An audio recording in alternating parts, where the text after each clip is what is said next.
através desta oração. Ofereço ao Senhor, ofereço ao Senhor este meu coração, este meu coração.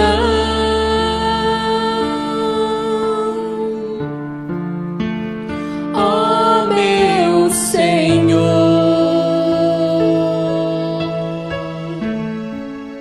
quando eu olho aquela cruz, lembro quanta dor sofreu, lembro quanta dor sofreu por mim o meu Jesus, por mim o meu Jesus.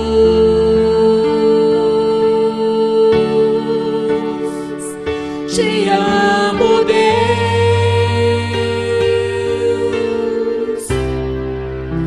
recebe a minha adoração,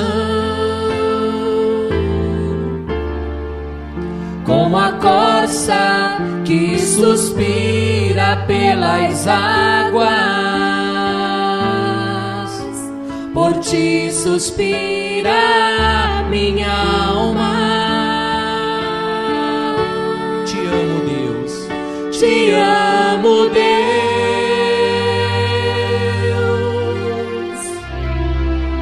recebe a minha adoração, como a corça que suspira pelas águas, como a corça que suspira pelas águas,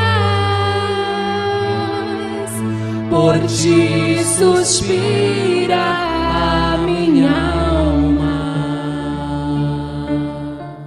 graças a Deus. Eu queria que você abrisse sua Bíblia no Velho Testamento, no livro do profeta Isaías, Isaías capítulo 53. Você sabe, pessoal, que existem muitos assuntos importantes para a gente tratar, né, na igreja, muitos assuntos, mas não tem um assunto mais importante para nós falarmos, que é a respeito da vida após a morte, porque inclusive esse assunto é um assunto que mexe com todo tipo de pessoas, religiosos e não religiosos, não é? Porque as pessoas, elas têm necessidade de saber esse assunto, conhecer esse assunto, a vida após a morte, porque nós não sabemos se nós amanhã vamos estar morando aqui ou morando ali. A gente não sabe se amanhã nós vamos comer isso ou vamos comer aquilo. Nós não sabemos amanhã de nada, não é? Sabemos de nada, mas nós sabemos de uma coisa: um dia a gente vai partir dessa vida. Isso a gente sabe. Sim ou não? A gente não sabe se vai ser rico, se vai ser pobre, não sabe nada disso. Mas uma coisa a gente sabe: vai chegar um dia que a gente vai embora. É ou não é? Espero que demore bastante, mas que vai chegar, vai chegar. E essa é a grande questão: para onde ir? O problema não é a morte. O problema não é a morte. O problema é como morrer. Como estar preparado para esse momento. Essa é a grande questão. Semana passada eu li uma reportagem de uma freira, inclusive, lá do Egito, porque o Egito atualmente ele está sofrendo uma perseguição muito grande. As igrejas evangélicas e católicas estão sofrendo uma perseguição muito grande nos países do Oriente. Inclusive no Egito fecharam todas as igrejas, queimadas, destruídas, enfim, foi um problema sério. E essa freira, ela estava contando que ela tem visto atrocidades enormes. Ela estava contando, por exemplo, na reportagem que eu li na rádio, que lá no Egito, eles pegam mulheres cristãs e penduram numa estaca na praça, para as pessoas passarem pela praça e poder bater nelas. Então, as pessoas passam e vão dando pancadas nas mulheres, simplesmente pelo fato delas serem cristãs, só por isso. E ela falou assim, o que chamou a atenção, que ela disse assim, que nós não deveríamos pensar que aquelas pessoas que estão morrendo lá no Egito, em outros países, na hora da morte, elas ficam gritando, pedindo por favor, clemência. Não, sabe o que elas fazem? Na hora da morte delas, elas começam a cantar, louvar a Deus e orar. Ela falou que é uma coisa admirável, de ver as pessoas ali sendo judiadas por causa de Jesus, e ao mesmo tempo que elas estão sofrendo para morrer, elas começam a cantar e louvar a Deus. Isso eu achei muito interessante. Por quê? Porque a gente observa que chega um determinado momento na vida de cada pessoa, de cada um de nós, que a única coisa que vai fazer diferença é para onde nós vamos. E se você tiver certeza para onde você vai, naquele momento você começa a perceber que essa vida aqui não tem tanto valor como a gente imaginava, que existe uma vida muito mais importante depois dessa. Amém? Vamos ler Isaías 53:4. O tema da nossa mensagem é nossa paz em Cristo. Isaías 53:4, ele diz assim, que é uma profecia a respeito de Jesus. Vocês acharam? Mas ele foi transpassado, ou traspassado, que é a mesma coisa, pelas nossas transgressões e moído pelas nossas iniquidades. O castigo que nos traz a paz estava sobre ele, e pelas suas pisaduras fomos sarados. Então, aqui a Bíblia diz que ele foi traspassado. O que é traspassado ou transpassado? É atravessado de um lado para o outro. Isso é transpassado.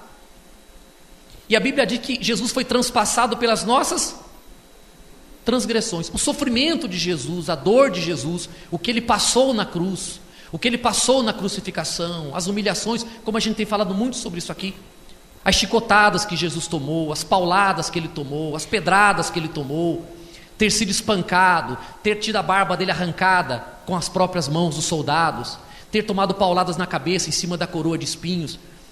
Todo esse sofrimento que Jesus passou, todo o sofrimento dele, e aí que diz que ele foi transpassado e que foi moído, foi por causa das nossas iniquidades. Amém? Então isso tem que ficar bem claro. Jesus sofreu não porque ele merecia sofrer, ele sofreu porque ele foi moído pelas nossas transgressões. Foram os nossos pecados, foram os nossos erros, foram as nossas transgressões, o nosso descumprimento à lei de Deus é que fez com que Jesus passasse o que ele passou. Entenderam? Aí diz assim: o castigo que nos traz a paz estava sobre ele. Pensa comigo, vamos raciocinar. O castigo que nos traz a paz estava sobre ele, e pelas suas pisaduras fomos sarados. Pensa comigo, o que significa o castigo que nos traz a paz estava sobre ele? Nós só temos paz porque ele foi castigado. É isso que a Bíblia quer dizer. A paz que eu tenho hoje, a paz que você tem hoje, de acreditar que no momento que nós morrermos, nós temos nosso lugar no reino dos céus, como Jesus disse, eu vou preparar lugar para vocês. Mas eu vou preparar o lugar para vocês. E o mesmo Jesus fala para nós, que ele foi nos preparar lugar. Então, nós temos essa paz hoje. Não que nós somos perfeitos. A nossa salvação, a nossa paz, a nossa confiança em Deus não está alicerçada em nós, mas está alicerçada em Jesus. A base sólida da nossa salvação não é a nossa vida. A base sólida da nossa salvação é a obra que Jesus fez por nós. O castigo que nos traz o quê? A paz estava sobre. Então, ele foi castigado, e porque ele foi castigado, eu posso ter paz, porque se ele não tivesse sido castigado, eu teria que ser castigado, porque a Bíblia diz que o salário do pecado é a morte, mas o dom gratuito de Deus, a vida eterna. Está compreendendo? Pensa, tudo que Jesus passou,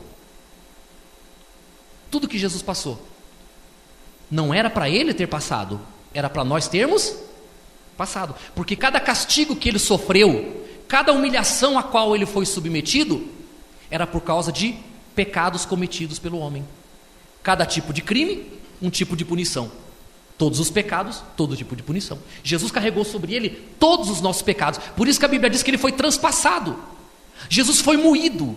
Como se você pegasse uma pessoa, colocasse dentro de um moedor de carne e ela fosse moído. Não fisicamente, mas espiritualmente, moralmente e fisicamente. Porque Jesus foi tão machucado, ele apanhou tanto, ele foi tão surrado, que a Bíblia diz que quando ele estava na cruz, você pode ler isso no Salmo 22, ele olhava para o corpo dele, ele podia conversar com os seus ossos, porque os ossos dele olhavam para ele, a Bíblia diz. O sofrimento de Jesus foi muito grande, mas foi o sofrimento dele que nos dá o quê? Por quê? Porque se eu teria que ser punido para ser salvo, se eu teria que pagar pelos pecados que eu cometi, mas Jesus pagou por mim, significa que eu não preciso mais pagar. Eu não preciso mais ser punido, se ele já foi punido no meu lugar. Não é que os meus pecados foram deixados de lado, não é? Não é que eu cometi um monte de pecado na minha vida, eu cometi um monte de erro na minha vida, eu roubei, menti, prostituí, adulterei, falei palavrão, xinguei, bebi, pratiquei idolatria, feitiçaria, fui na macumbeira, fui na benzedeira, fui tudo quanto é lugar. Aí eu cometi todo tipo de pecado que era contra a lei de Deus. Aí quando eu aceito Jesus, aí Deus faz assim, ó, deixa isso para lá, e você está salvo. Não foi isso que ele fez. Cada pecado nosso, Jesus teve que pagar um preço alto por causa dele. O perdão de Deus não consiste em ele falar assim, ó, você está perdoado. Não. O perdão de Deus consiste em fazer você olhar para onde? E lembrar que alguém sofreu no teu lugar. E lembrar que alguém pagou um preço alto pelos pecados que eu e você cometemos. Então o nosso pecado foi perdoado por Deus porque alguém sofreu no nosso lugar. Não é assim, ó, eu te perdoo, está tudo resolvido. Não. Não, a lei não permitia isso. A lei de Deus dizia, pecou, tem que pagar. Só que Jesus pagou no nosso lugar. Amém? Então, a paz que nós temos hoje em Cristo, a paz que nós temos, é porque Ele sofreu no nosso lugar. Diga graças a Deus. Amém? Bom, vamos ler uma outra passagem agora. Primeira carta de Paulo aos Tessalonicenses, capítulo 4, versículo 13. A situação dos mortos em Cristo e a vinda do Senhor. É o título aqui na minha Bíblia. O versículo 13 diz assim: não queremos, porém, irmãos, o apóstolo Paulo está falando com os irmãos, com a igreja, não está falando com os incrédulos, não está falando com aqueles que não aceitaram Jesus, não, está falando com os irmãos, porque quando nós recebemos Cristo como Senhor e Salvador, nós passamos a ser o quê? Irmãos. Algumas pessoas às vezes perguntam para mim assim, pastor Paulo, por que na igreja Graça e Verdade a gente não se trata assim de irmãos? A gente não tem esse hábito de falar assim, ô irmão. Porque o que nos faz irmãos não é o que nós falamos, é o que de fato nós somos. Nós somos irmãos em Cristo. Mas, por exemplo, dentro de uma casa, dentro de uma família, tem o pai, tem a mãe, tem os... Dentro da sua casa, você chama os seus irmãos de irmãos? Irmã Andréia, ou irmã Maria do Carmo? Não é? Nós não chamamos os irmãos de irmãos, nós chamamos os irmãos de nome ou apelido, porque a intimidade permite isso. Quando nós chamamos um ao outro na igreja de irmão, ou irmão fulano, não é errado, tá? E se você quiser fazer isso, fique à vontade, não estou dizendo que você não possa fazer, não. Só que isso não caracteriza que de fato nós o somos, porque o que nos faz irmãos é o fato de nós termos o mesmo pai. Por quê? Porque o que nos faz ser irmãos não é essa formalidade, pelo contrário, a informalidade é que mostra que nós somos irmãos. Sim ou não? Então, é por isso que nós não temos esse hábito de chamar de irmãos. Por quê? Nós nos consideramos irmãos. Compreenderam? Sim ou não? Então tá bom. Então diz assim, olha, não queremos, porém, irmãos, que sejais o quê? Ignorantes com respeito aos que dormem, falando aqueles que morreram em Cristo, para não vos entristecerdes como os demais que não têm esperança. Hoje à tarde eu li isso aqui, e eu falei assim, eu tenho que falar sobre isso, porque essa palavra entristecerdes me chamou muita atenção. Por quê, pessoal? O apóstolo Paulo falou assim, irmãos, eu quero falar com vocês, eu quero esclarecer, porque vocês não podem ser ignorantes. O que é ignorante? O que é uma pessoa ignorante? É uma pessoa que não tem conhecimento de um determinado assunto, não é?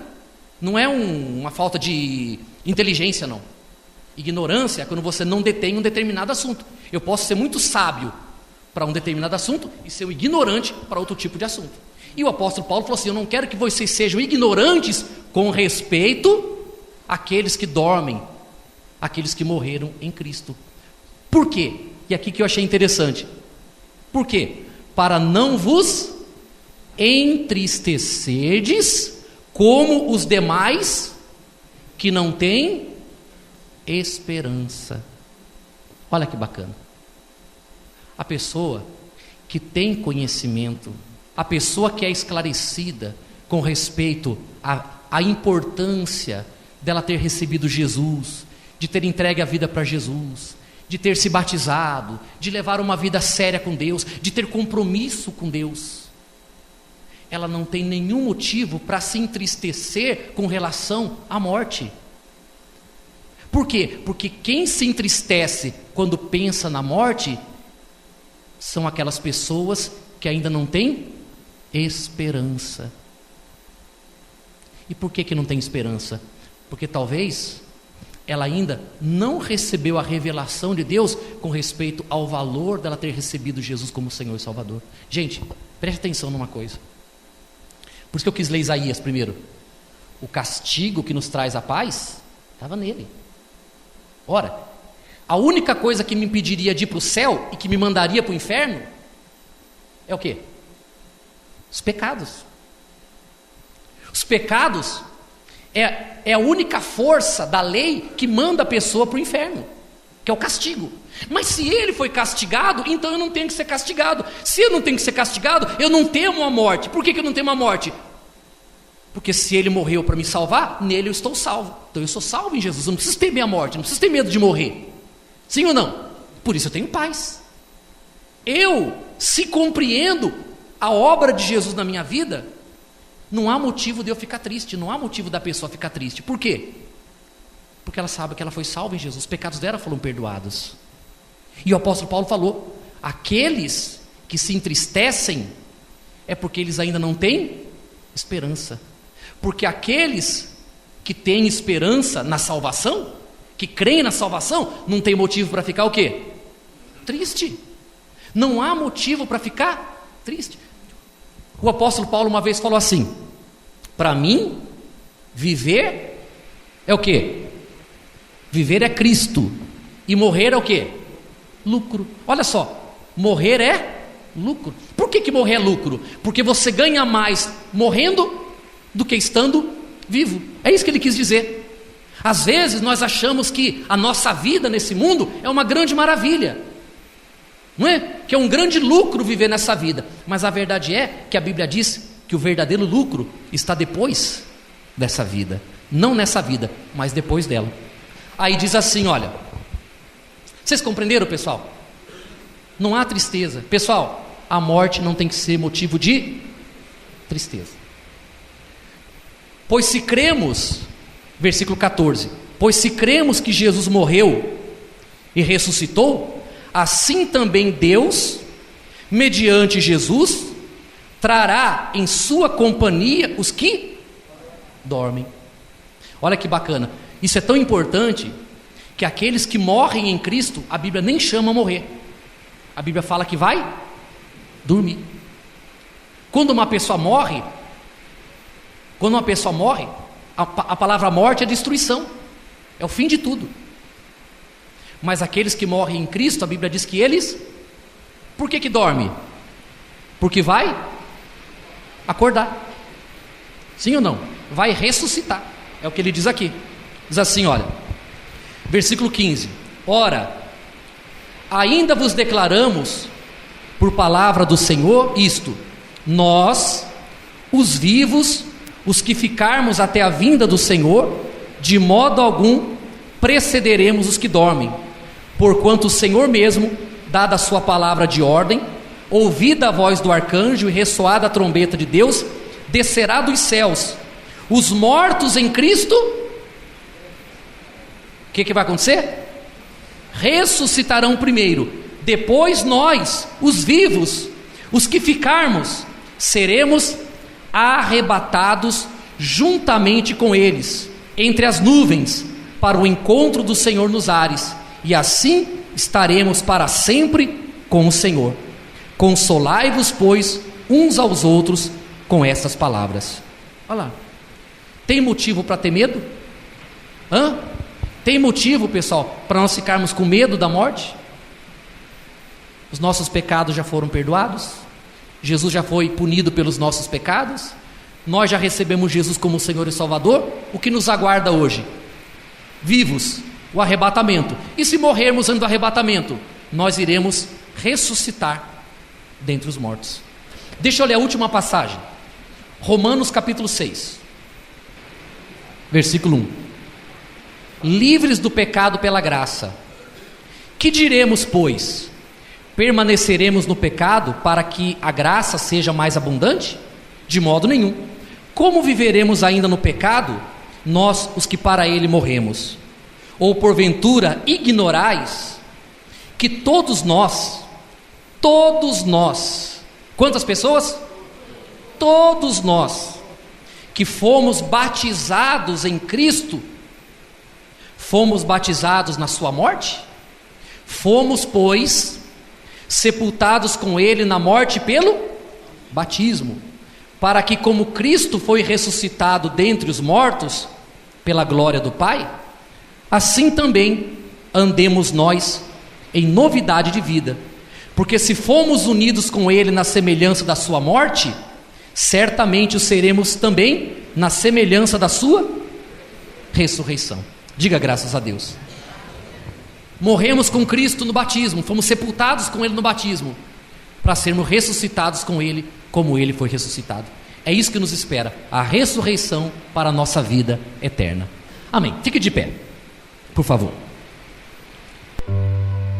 Repita assim comigo, antes de nós cantarmos esta canção. Repita assim: meu Deus, em nome de Jesus, eu te agradeço por ter me mostrado em Jesus a minha salvação.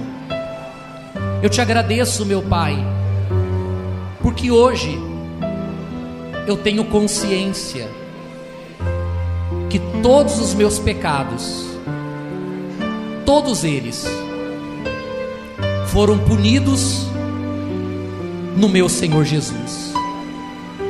E por causa do sacrifício dele, hoje eu tenho paz, pois eu creio que a morte, para mim, não é o fim, mas o começo de uma vida real e verdadeira, onde não há dor, nem tristeza e nem pranto.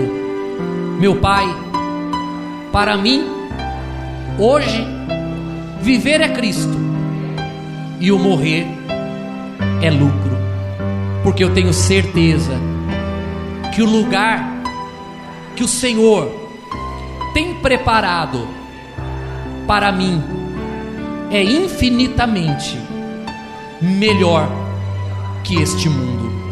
Meu Pai, por isso eu te louvo e te agradeço pela oportunidade de conhecer o Evangelho da graça, o Evangelho do amor do meu Salvador.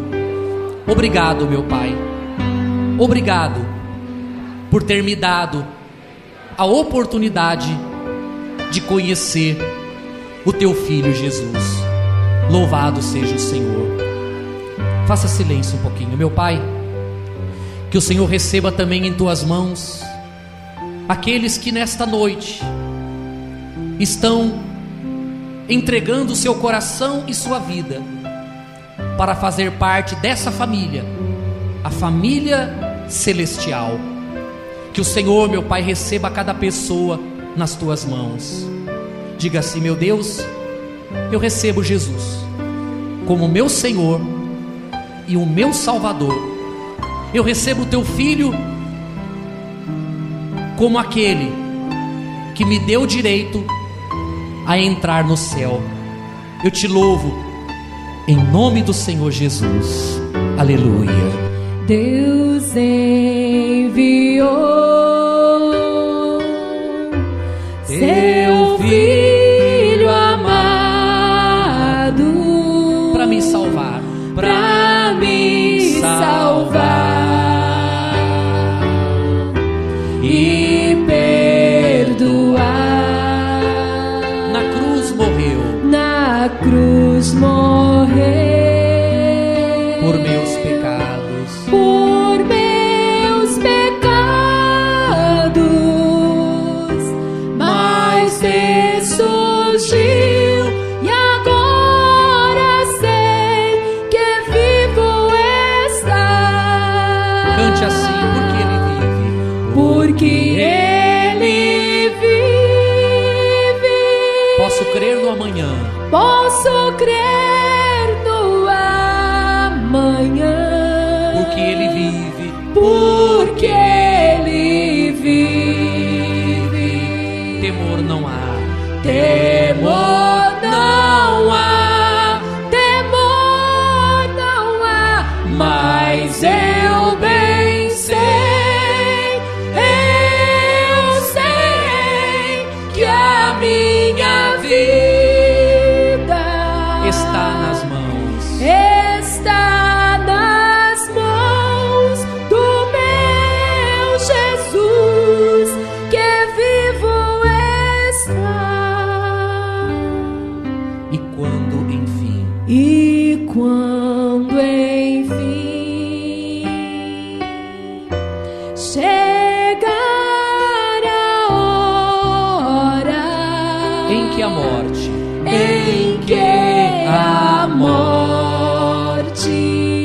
enfrentarei,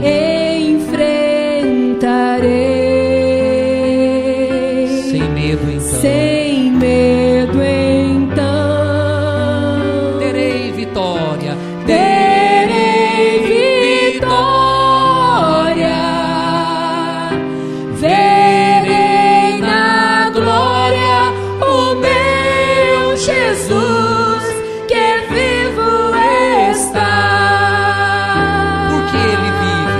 Porque Ele vive. Posso crer no amanhã, Posso crer no amanhã, porque Ele vive, porque Ele vive. Temor não há, mas eu bem sei que a minha vida está nas mãos, está nas mãos do meu Jesus, que vivo está. cante bem suave. E quando enfim chegar a hora, Chegar a hora em que a morte em que a morte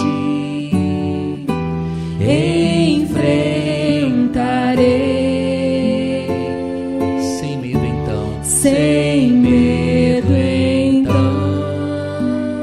terei vitória, terei vitória, verei na glória, verei na glória o meu Jesus, que vivo está. meu Pai, meu Deus, é isso que vai acontecer quando chegar a hora, quando nós tivermos que enfrentar este momento. Nós enfrentaremos sem medo, porque nós não somos ignorantes a esse respeito. Nós temos pleno conhecimento, pleno entendimento que os nossos erros, as nossas falhas, as nossas transgressões, cada um dos nossos pecados receberam o justo castigo receberam cada um dos nossos pecados, meu Deus, receberam o castigo que merecia. Mas pelo teu grande amor para conosco, não fomos nós os punidos, não fomos nós os chicoteados, os humilhados, pisoteados, pregados numa cruz, não fomos nós, mas foi o teu Filho amado, o teu único Filho, que o Senhor entregou para que nós, que tantos erros cometemos em nossa vida, tivéssemos a oportunidade de ser salvos. Ah, meu Pai, por isso não há medo em nosso coração, por isso não há tristeza, meu Pai, quando nós pensamos na morte, porque nós sabemos, meu Pai, que se por um lado o salário do pecado é a morte, o dom, o presente gratuito do Senhor é a vida eterna. E hoje, meu Pai, nós não esperamos mais nenhuma punição, mas nós aguardamos a vida eterna, a vida eterna. Por isso te agradecemos, meu Pai, te agradecemos pelo teu Filho Jesus, pelo nosso Senhor, pelo nosso Salvador. Te agradecemos, meu Pai, porque naquela noite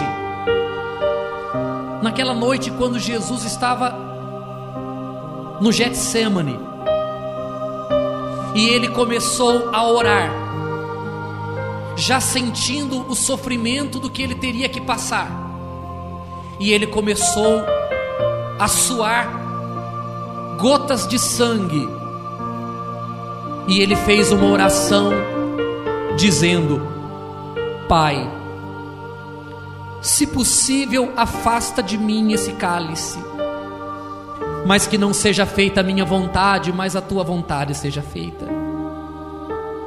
Sabe, meu Pai, naquele momento o nosso Senhor Jesus poderia ter fugido, ter se escondido. Ele poderia ter pedido aos anjos e os anjos livrariam ele. Mas ele disse assim: não faz a minha vontade não, Pai, mas faz a tua vontade. Amigo, amiga, a vontade do Pai foi salvar a mim e a você.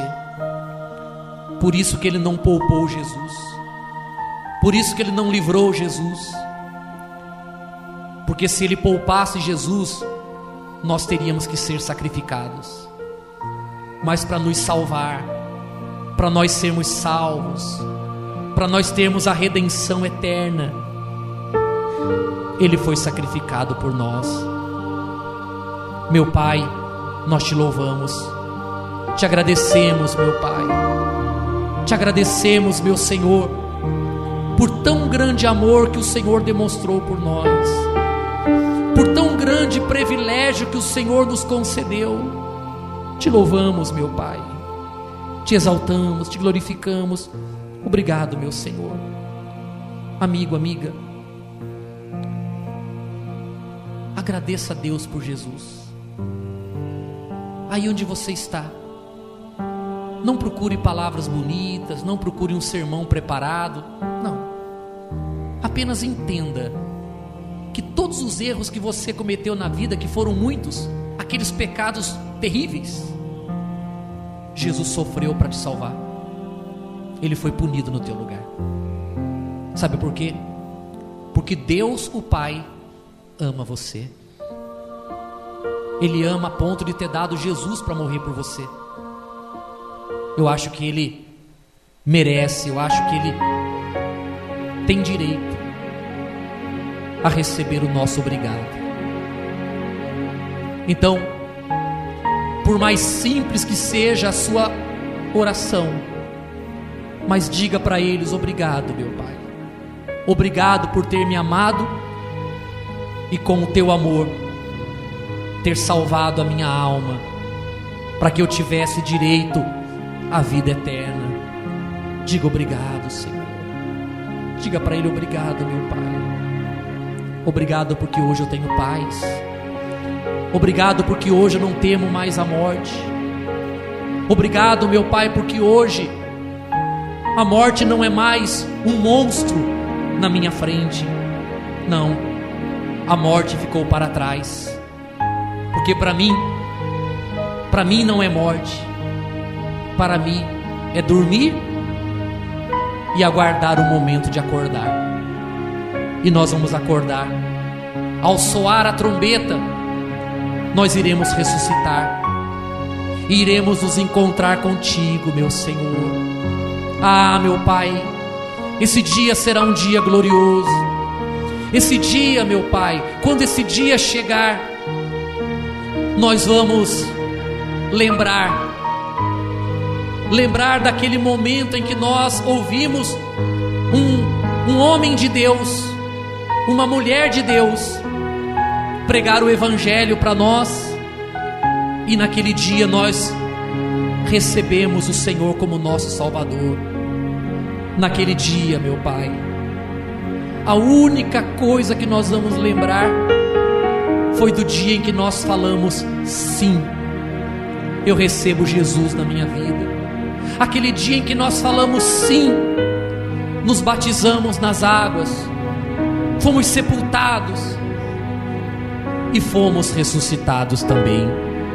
Pai querido, Pai amado, te louvamos, te exaltamos, te glorificamos, rendemos ao Senhor louvor, honra e glória, porque o Senhor é digno de receber o nosso amor, a nossa vida, a nossa adoração, porque em Ti, meu Senhor, nós temos a salvação. Toda honra, toda glória, todo louvor rendemos a Ti, meu Pai. Muito obrigado, meu Pai. Muito obrigado, meu Deus, por tão grande salvação, pelo Teu Filho Jesus. Louvado, glorificado, exaltado seja o Teu santo nome, meu Pai.